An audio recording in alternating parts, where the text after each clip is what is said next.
Wakil Presiden Amerika Serikat Kamala Harris bertemu dengan Perdana Menteri Israel Benjamin Netanyahu pada Kamis 25 Juli kemarin. Dalam pertemuan itu, Harris meminta Netanyahu untuk mencapai kesepakatan damai.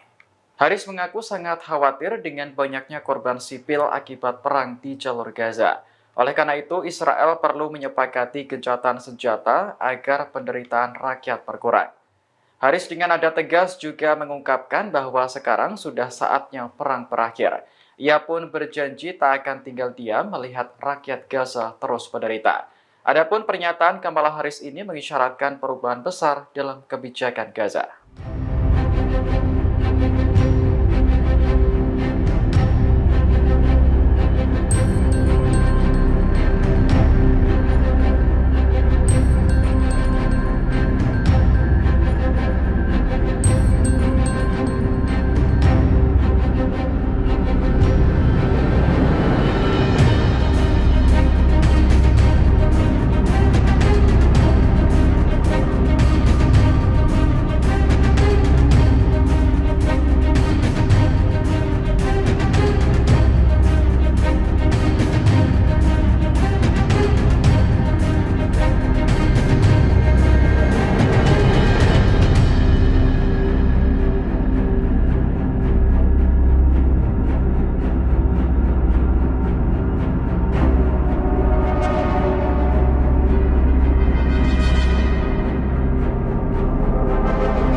Download Tribun X sekarang, menghadirkan lokal menjadi Indonesia.